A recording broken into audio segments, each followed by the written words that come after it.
What if Cornelius Vanderbilt, the Commodore, said to his son, keep the family together instead of the money? We have a lot of control over that with who we do business with, where we shop, what we buy, what products, and also just who we partner with in business. When you're running your business, you have seasons of revenue and cash flow. I call it the 4 seasons of cash flow.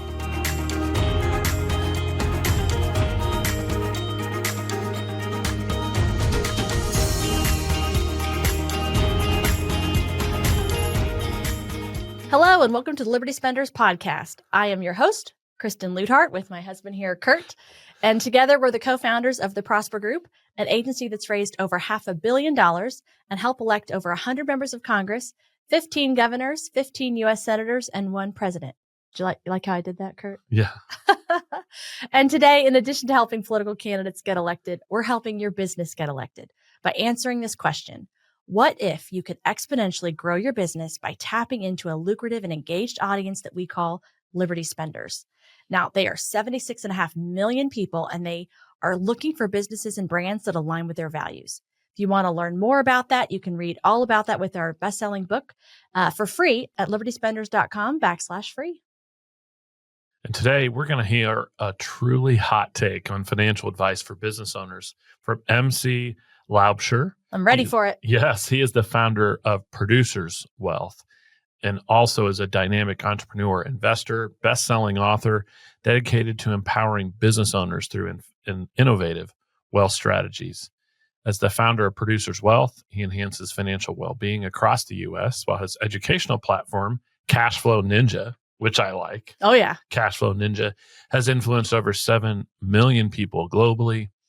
He's renowned for his acclaimed podcasts and publications. MC shares valuable insights on financial independence and legacy building, earning recognition from Entrepreneur Magazine and membership in the elite financial circles of groups like the Forbes Finance Council.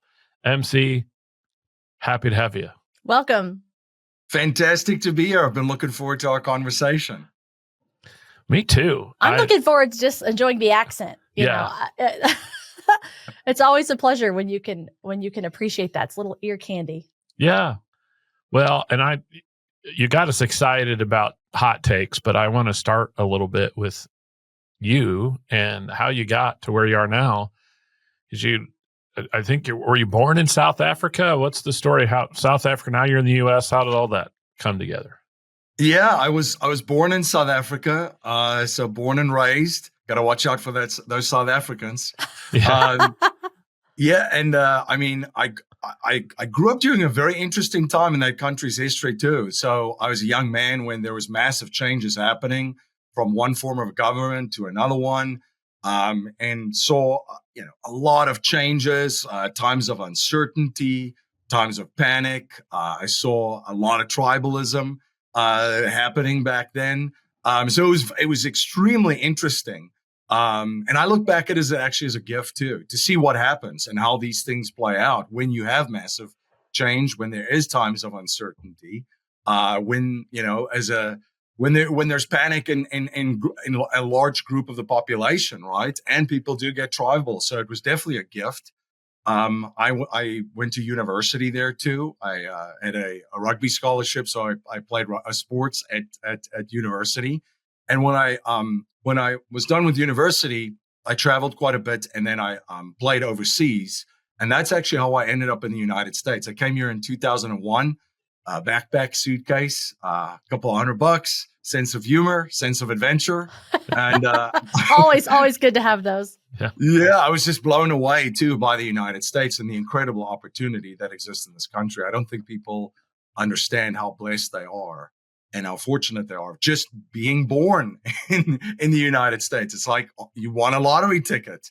The upward mobility that I saw when I came here was just mind blowing. How many stories do you have of people starting from absolutely nothing and building incredible lives and families and businesses and reaching a lot of people all across the world and helping them? So there's a lot of incredible stories here. And it truly is the place where you can work on your dream to become a reality. And the only person holding you back is yourself. So I loved this country when I came here, still do, and still here, haven't left. But in 2001, and I played in a sports league up until 2007, so traveled quite across the United States. While I was doing that, I was the guy on the team bus or the team plane reading books, about business, investing.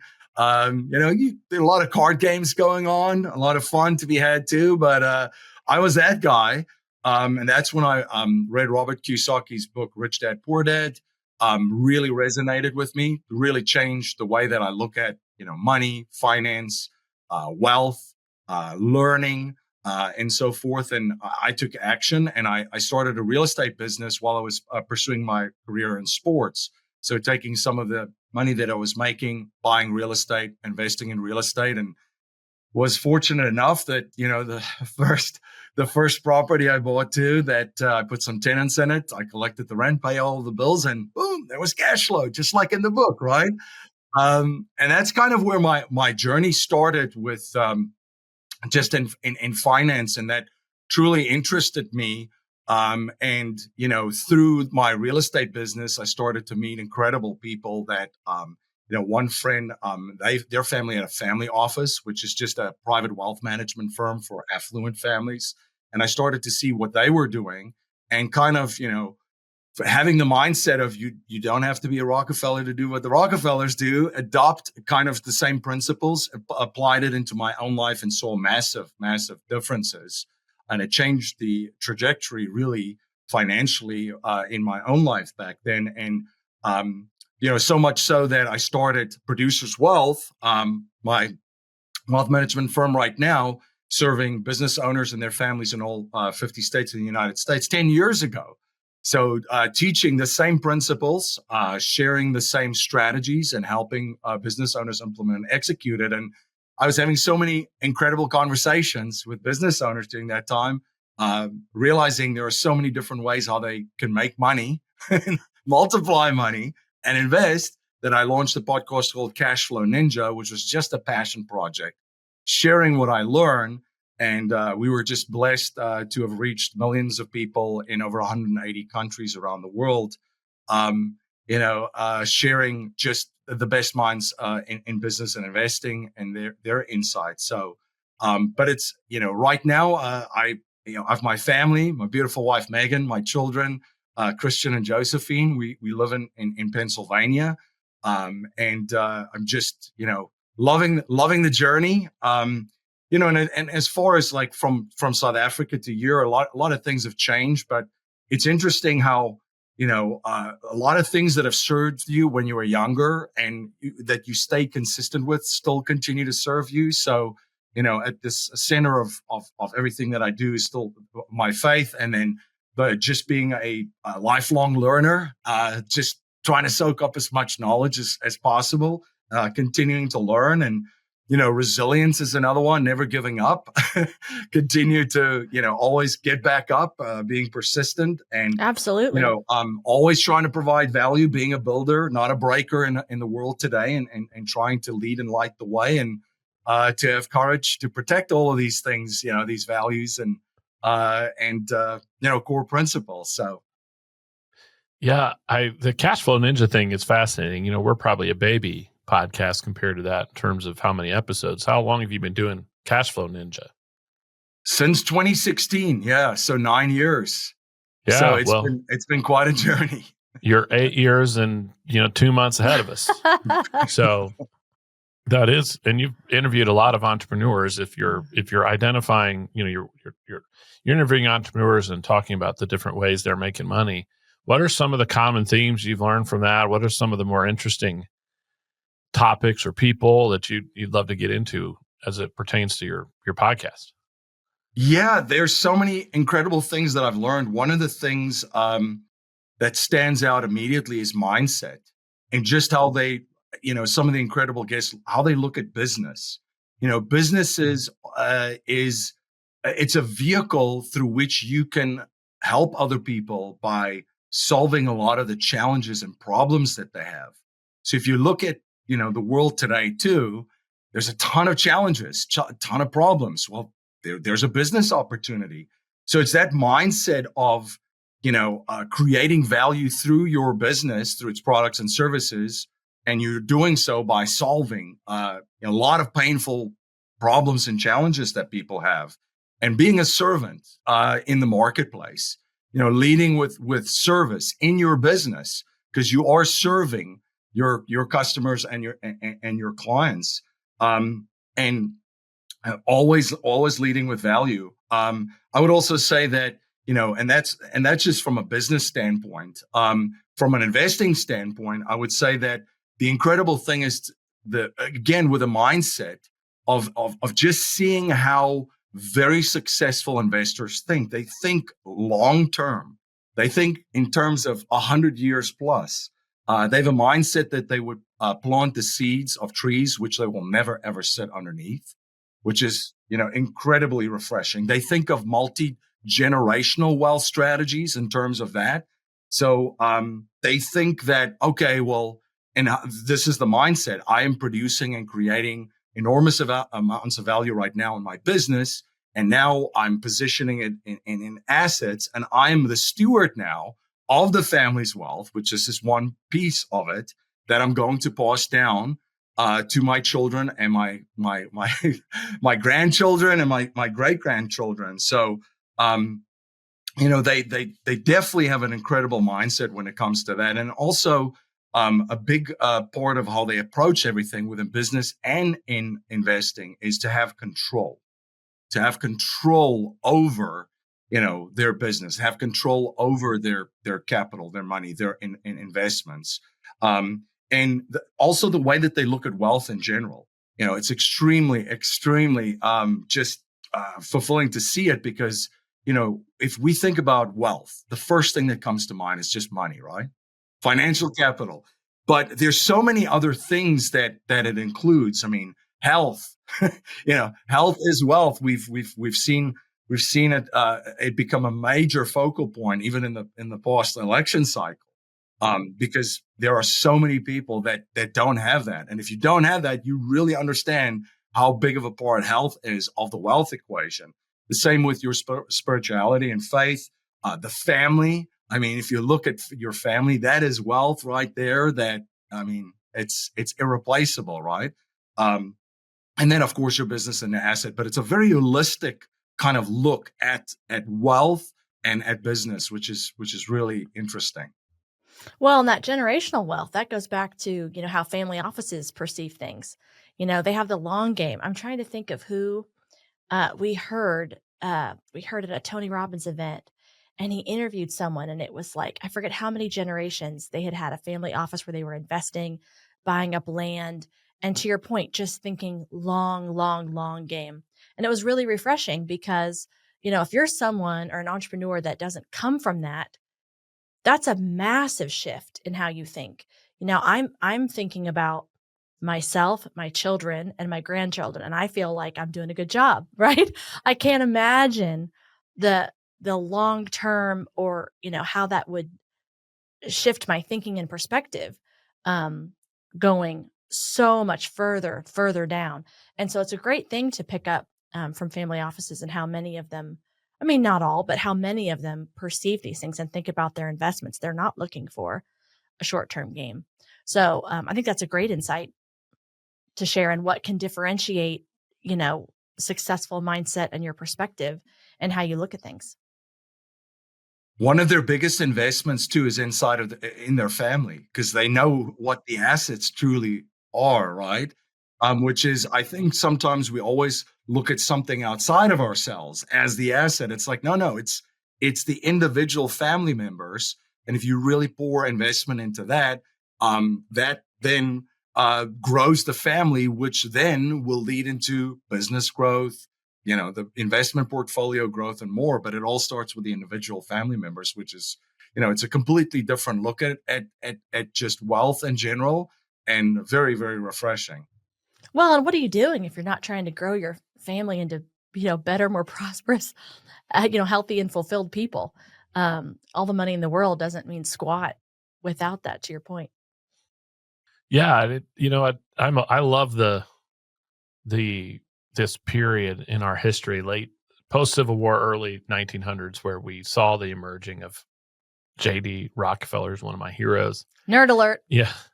And I do think it's interesting when that you mentioned him, because there's a contrast between, say, Rockefeller, who preserved his wealth for generations, and the Vanderbilts, who fought over it. The family took each other to court, and it was gone soon after, right? A generation or two at the most. And so thinking about that long term isn't just unique amongst the guys and gals who make a lot of money, but even amongst them, the folks who have that true long term approach, and that's really rare. The big lesson there for me in that story, between the contrast into the two families, that both at one stage were the wealthiest families, not only in the United States, but in the world. Both of them had more capital, more money at one stage than the U.S. Treasury. Yet both had completely different outcomes now, if you think about 100 years later. And I think that the main core lesson there too, if you look at the one family had a multi-generational strategy and the other one did not. Now there's a story that goes around. It's rumored to be. Some people say, insert your favorite newspeak item here. Yeah. But allegedly, on the deathbed of Cornelius Vanderbilt, known as the Commodore, who made a fortune just in transportation, the railroad, shipping, and he had a ton of businesses. On his deathbed, he allegedly said to his son, which his son did very, very well, by the way, taking over the family fortune. He almost 10x'd it, but then later down the line, it completely fell apart. But allegedly, he said to his son, keep the money together. And I always say, that's interesting, because the Rockefellers did, but they didn't lead with keep the money. And, one of the things that I was just walking the one day, and it just hit me like a lightning bolt. I said, what if Cornelius Vanderbilt, the Commodore, said to his son, keep the family together instead of the money? And I think if he said that, and the emphasis was to keep the family together, the result would have been that the money would be kept together eventually too, just like the Rockefellers. So it's a fascinating story. And I'm the same as you. One of my favorite series that I watch for inspiration from time to time is the show, I believe it was on the History Channel, something, The Man That Built America or something. Oh, yes. We've gone through that many times. Yeah. And I jokingly say nerd alert because I am also one of them. We love that. We loved it when it came out. We both geek out over that stuff.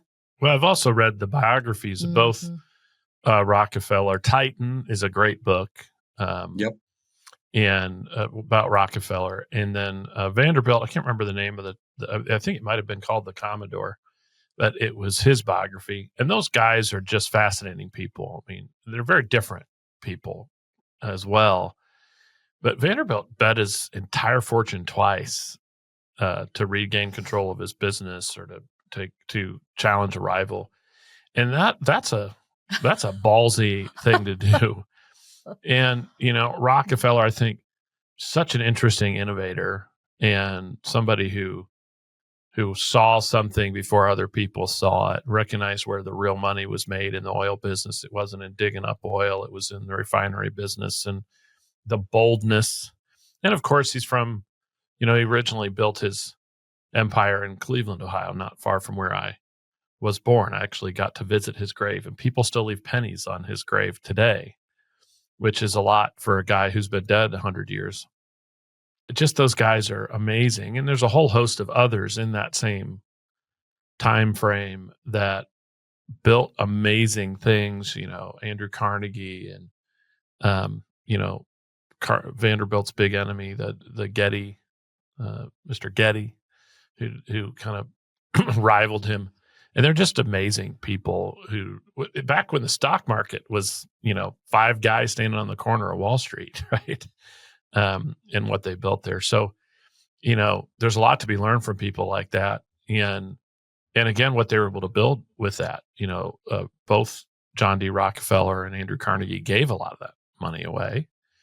And, there's still libraries in cities all over Pennsylvania, since you live there, that say Carnegie all over them, Mm-hmm. because he helped fund those. But so they're fascinating people. But I want to get in a little bit into your book, because I think we might be stealing some thunder from it right now. Get Wealthy for Sure, in which you outline the number one financial strategy for business owners. And I wanted to get into what, the hot take at the beginning was you had some truly unique advice for business owners, contrarian advice. Let's dive into it now. What's in the book? What motivates you to do it? Why do you think it's so relevant and important? Absolutely. I appreciate that. The mission of Producers Wealth is to elevate the financial well-being of business owners and their families. So we serve business owners, and one of the things that stand out to me is there's been so much misinformation about health and family, just putting out on mainstream platforms. On any news channel, even on the internet, and we kind of have an idea of why there is a lot of misinformation. But yet, when we look at finances and money, we just accept it at face value, right? And I would say, if you look at the information that's out there about finances and money in general, it's for the general population. It's targeted towards the general population. And it's very general financial advice and financial information. And I would say that most of the information that is out there is not applicable to business owners at all. And if they follow that, it's actually the complete opposite of what they should do. It's the wrong advice for business owners. One of the biggest mistakes that business owners make is when they start a business, they're all in. It's blood, sweat, tears. It's dark nights. You're going all in. Unless, you come from a wealthy family or you're born with a silver spoon in your mouth, which not a lot of us are. But you're all in, and you look like a broke person on a financial statement at that stage, right? So nobody really wants to talk to you. Financial advisors, tax people, accountants, so forth. Then you build your business. It survives. Now it's starting to take off. You're starting to get a lift, and it becomes profitable. Now the same folks that you were not their ideal client a couple of years ago are now banging down your door, and the first thing that they will do is a financial advisor will tell you, "Well, you've done a fantastic job getting this business off the ground and growing this business. Now let's diversify some money outside of your business. Let's put it into stocks, bonds, and mutual funds." And right there, the reason why I say it's the opposite of what a business owner should do is what you're doing, if you just take a step away, is you're now taking money out of your business, losing control of it, giving it to someone else. And what are they doing? They're investing in other people's businesses. They're providing liquidity for other people's businesses. And you, the business owner, now have less liquidity, less funds to grow your own business. So that's what I mean. Like that's one of the biggest mistakes. Also, if you're listening to this and you're a business owner, every single one knows that when you're running your business, you have seasons of revenue and cash flow. I call it the 4 seasons of cash flow. So in the summer month of cash flow, which is your highest revenue month, pretty easy to run your business, right? All the expenses, payroll, just investments, bring on new employees. That's easy. The winter month, the opposite, is your lowest revenue month. It's a little bit more challenging then. And of course, in between that, from the summer, you start to see a drop off in revenue. It goes into the fall, which then goes into the winter. And then how do you get into the spring, into the summer? Well, you need to make some investments, maybe a new marketing campaign, maybe hiring in employees, maybe bringing in new technology. And during all 4 of these seasons, you need access to money, capital. So if you made the mistake in the first and step 1 and lost control of the capital, gave it to someone else that's now investing in other people's businesses, now you're beholden to the banks. And everyone listening to this conversation that has ever gone into a bank to ask for a line of credit as a business owner, you're probably cringing right now just listening to me say this. And I'll also say the other thing too, that the information tells business owners is we live in a world, there's so much information. It's an overload. It's TikToks. It's shiny object syndrome every second. Collectively, we have the attention span of a gnat. And what we also hear as business owners is this idea that's marketed to us that there's always something out there that could get us a better return. So, if you look at it as a business owner, and we've been working with business owners for 10 years, and I can tell you this, there is nothing outside of your business that can give you the return that your own business will give you. There's no, and again, the average is, hey, I can get you 8 to 10% in the market. Those are average returns. And I know your listeners are not in it for average in any part of their life, right? They want incredible health. They want an incredible family. They want an incredible spiritual life. They want an incredible business. So let's put the average away. But those are the three things that I would say, wow, this is the complete opposite of what they should be doing. Hey, business owners, did you know there's 76.5 million faith-based and conservative consumers that are looking to support brands that align with their values? That's a $5 trillion opportunity, and if you're not tapping into it, you're leaving money on the table. Our new book, Liberty Spenders, is your ultimate guide to reaching this influential audience using conviction-driven marketing. That's right. We break down real-world strategies that successful brands are using right now to connect with this audience authentically, build trust, and drive long-term business growth. So if you're truly serious about standing out in today's crowded market, grab your copy today on Amazon or visit libertyspenders.com. And don't miss out on this revolutionary strategy called conviction-driven marketing. That's why I wrote the book too, Get Wealthy for Sure, because we get this marketing of the sea of misinformation, give up control of your money. We know better what to do with it than you do. You're reliant now on financial institutions constantly.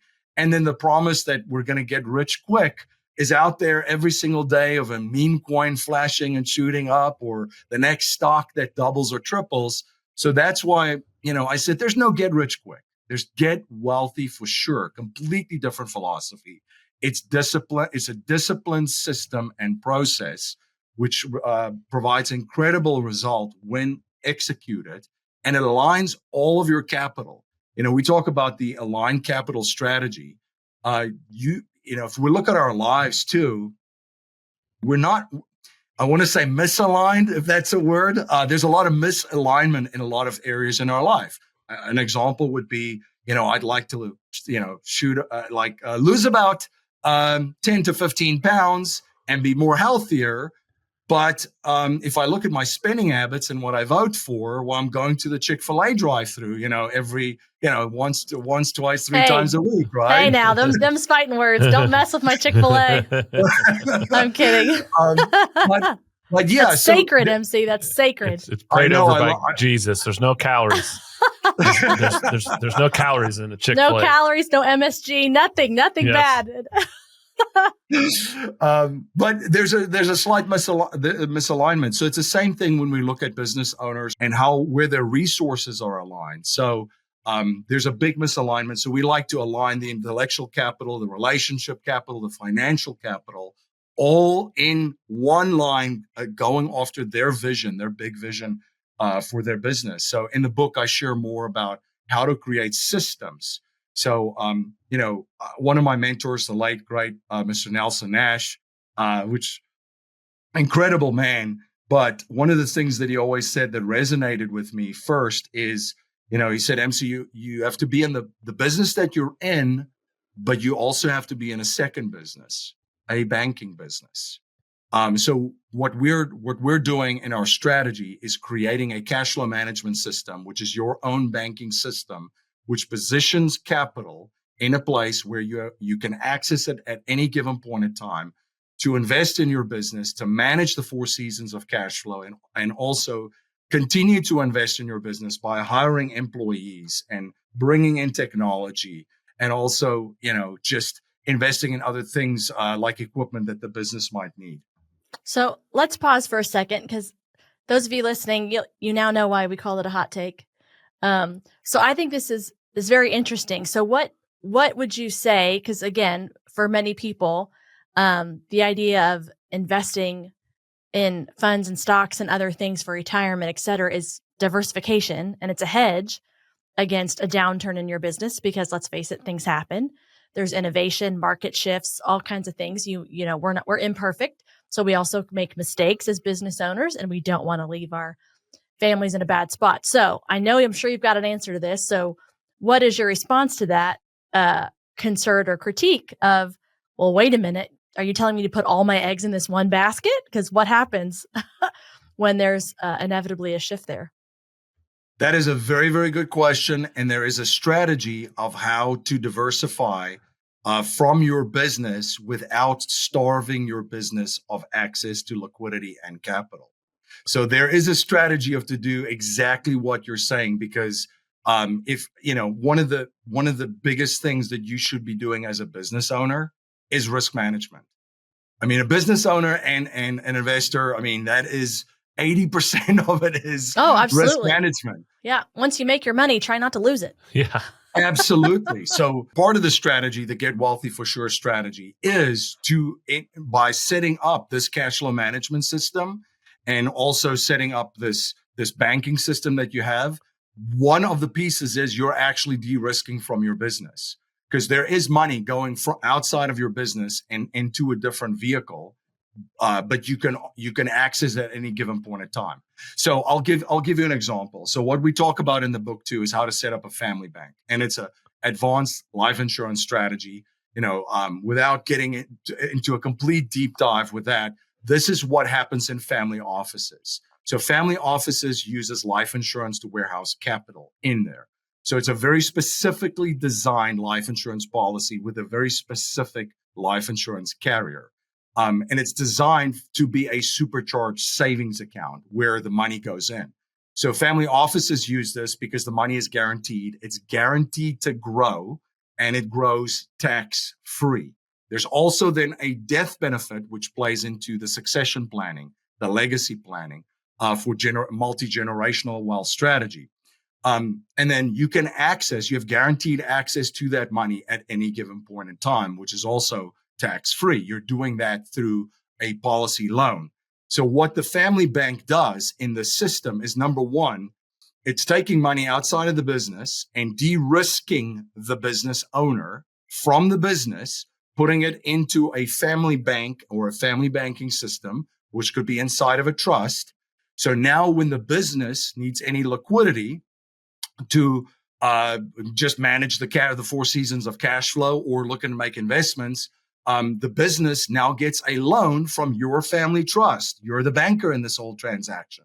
So you, as the trustee or co-trustee, can then issue a note, just like a regular loan from the trust to the business. The business receives the money, manages cash flow, can grow it, hire employees, technology, and so forth, and then repays the loan, because there's a note, just like you would pay a bank, but it's now going back to the family bank. So this, in this strategy, what we've seen a lot is that, business owners have about 90% sometimes of what we see of their net worth in their business.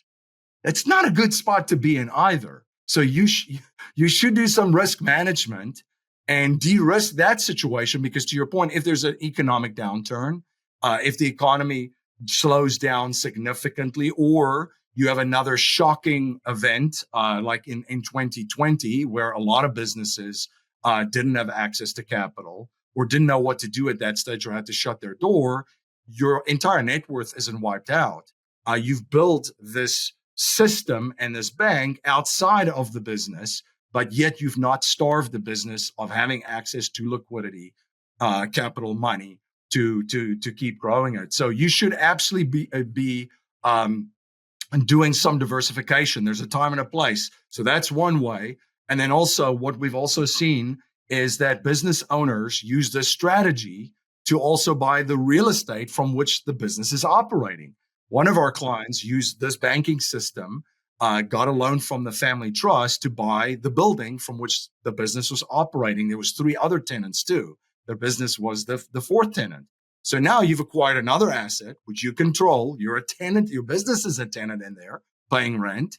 And then also you've got 3 other tenants in there.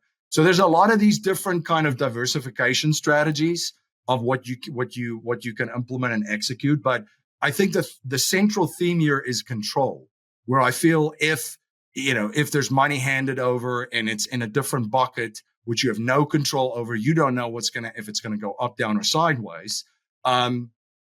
You've lost control. And the other thing is, in an economy that's going down, there's a correlation to financial markets. So if you have a recession or an severe economic downturn or a crash, you're most likely going to lose most of the money that's in the stock market and in equities there too.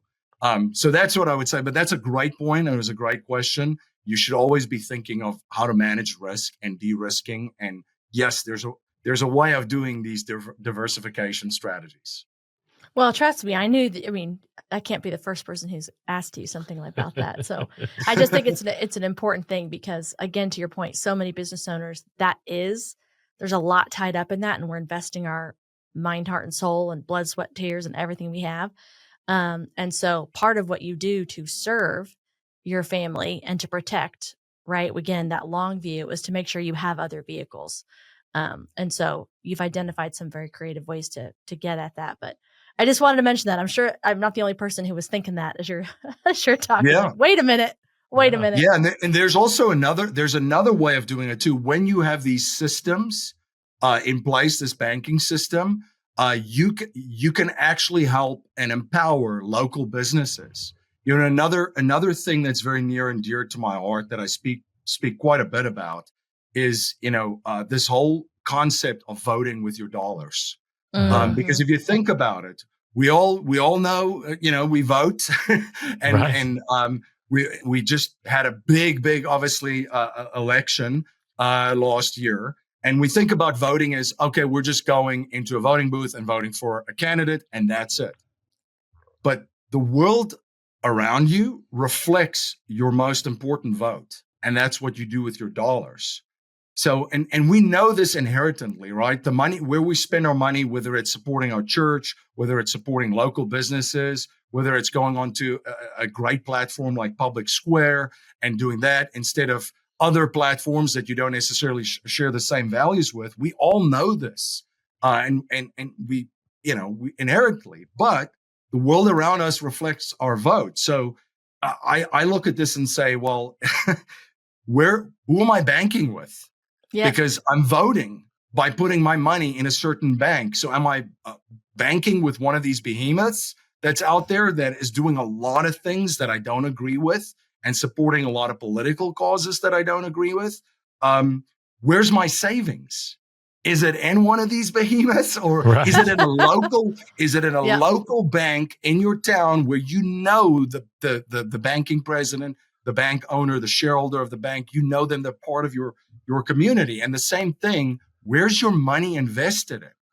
So when your money is invested in stocks, bonds, and mutual funds, and ETFs, and so forth, you have to be very, very cognizant and understand that if you really, really look at who is the majority shareholder in most of these stocks that are out there, you're going to end up right where you started with BlackRock, State Street. And absolutely. Oh, absolutely. So you might be thinking, okay, I have 50% of all the money that comes into my personal business and even my investing economy, I vote with properly.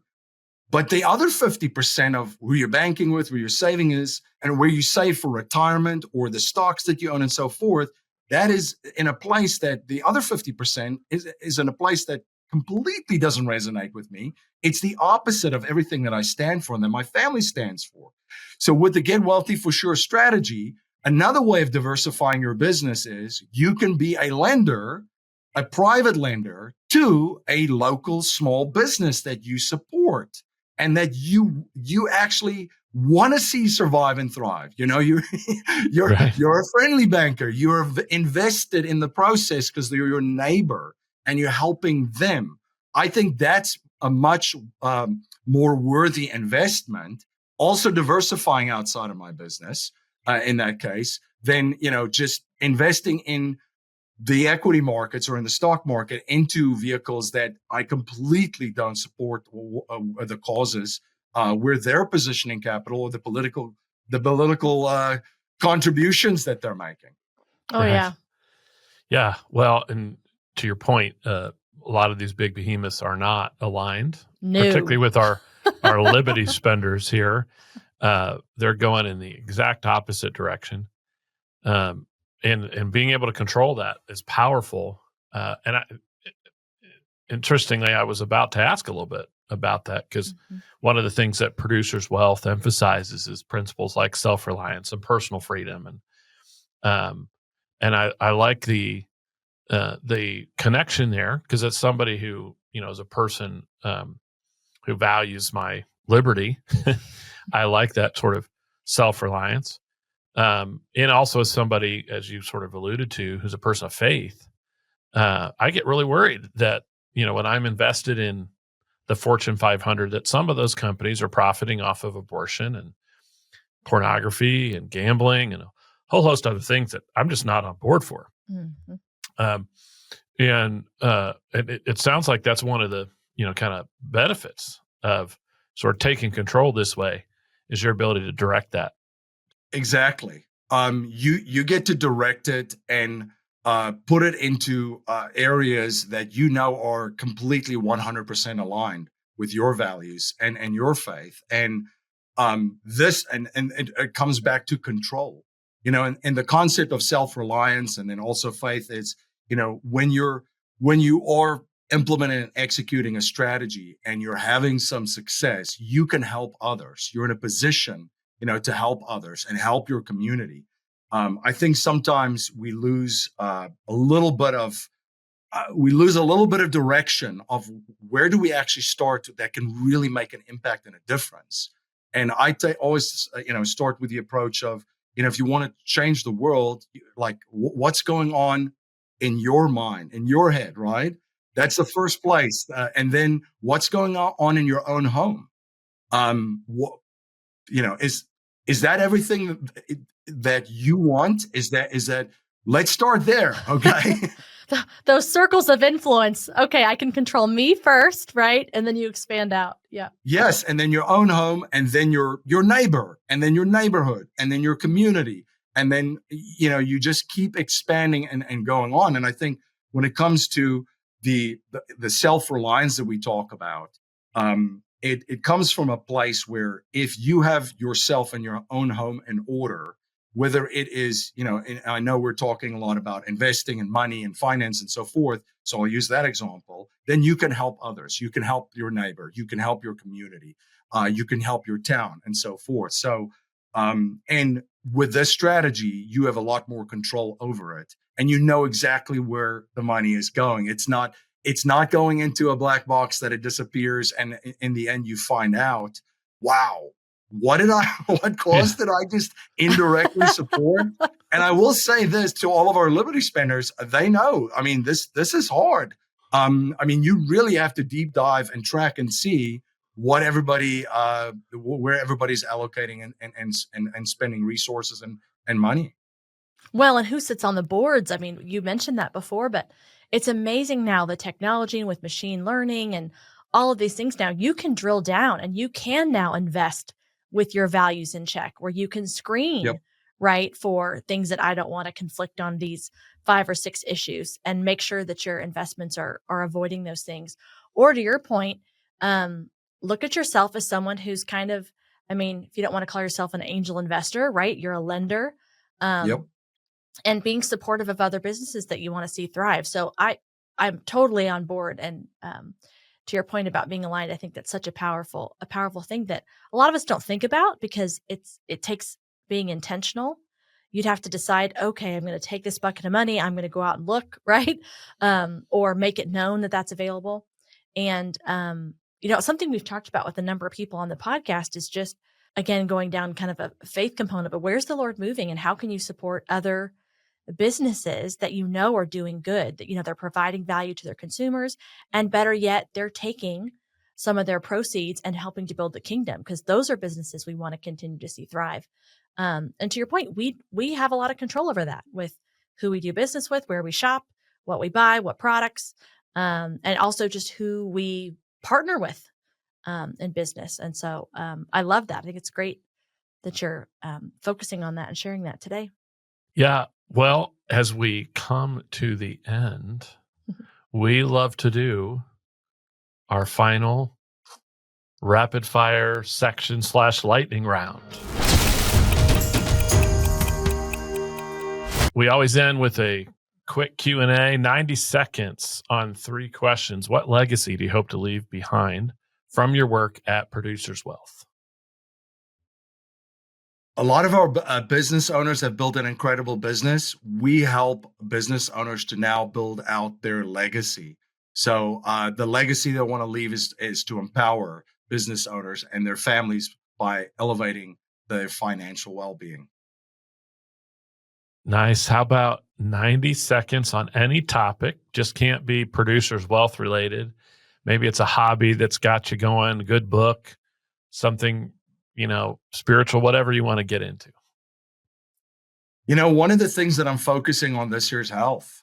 So Yeah. I really hit the reset button on that and, took a hard look at myself in the mirror, which that one is a hard one to do. But I said, buddy, you got to get your butt, in shape. So let's go. So that's been a priority of mine. So I'm just trying to learn as much as I can. I've read a lot about it and also execute. So learn, and then execute. So I've been focusing a lot, working out a lot, eating properly. And it's the changes have been amazing.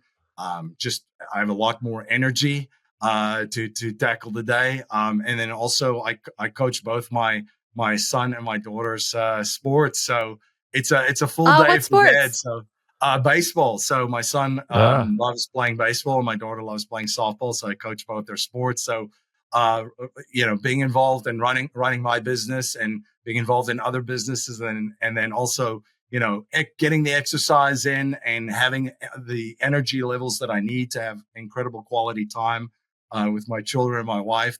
That's something that has been a priority for me this year and that I'm super excited about. Oh, amen. Those kids, they make you. You've got to have the energy to play and do the things you want. And, we have 2 toddlers at home, one 4.5 and not quite 3. And whoo, I feel my age. So you are preaching to the choir here. So sometime offline, Kurt can tell you about the new diet he jokingly called. What was it going to be called? The Baconator diet or something? Yes. It'll be coming out in an episode. Yeah. Very soon.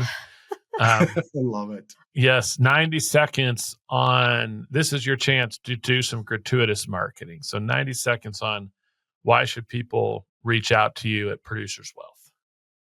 I appreciate that. If I've said anything that resonated with anyone and they want to learn more about Producers Wealth and also grab a free copy of the book, Get Wealthy for Sure, the #1 financial strategy for business owners to multiply wealth predictably, they can go to getwealthyforsure.com. That's getwealthyforsure.com. And when you get to getwealthyforsure.com, you can request a free paperback copy, only pay for shipping. And then we have a ton of videos on there, webinars that we created throughout the past 10 years, sharing our strategies. And there's also a link that for you to fill out a form to book a call with us. So if I shared anything that resonated with you and you want to learn more or explore the Get Wealthy for Sure strategy for yourself, please go to getwealthyforsure.com. I think there's more hot takes in there. I can already sense it, MC. You're somebody who likes that. You don't hold back. I like it. Yes, it'd be a great one to read. I really appreciate you joining us. And, in addition to MC giving you getwealthyforsure.com, you can also hit him up at producerswealth.com. Yes. MC, thanks for joining us and giving us some new perspective. I am loving it. And I love your mission and your heart. It really comes out, your passion for this. And so just be encouraged that what you're doing and serving is so important. So thanks for joining us today. For those of you tuning in, thank you so much for your time. We know how valuable and precious it is. If you found value in this episode or others, we really would love to have you like and subscribe. That way you don't miss anything in the future. And, if you're feeling really generous, you can leave us a review and it'll help other people like you find us. So thanks again for your time. And we invite you to join the Liberty Partnership community at libertyspenders.com. And until next time. Thanks for joining us on this episode of the Liberty Spenders Podcast. If you're a business owner, we hope today's conversation gave you valuable insights on how to grow your business. If you enjoyed the show, do us a favor. Hit like, subscribe, and leave a 5-star review. It really helps us reach more entrepreneurs and leaders like you who are ready to make an impact. And write something flattering, because I read them all. Don't forget to grab your copy of Liberty Spenders too, available now on Amazon and at libertyspenders.com. It's packed with proven strategies to help you reach the 76.5 million consumers who are looking for brands that share their values. We'll see you next time as we continue exploring how to grow your business with purpose and conviction. Thanks for listening. We'll catch you on the next episode and the one after that.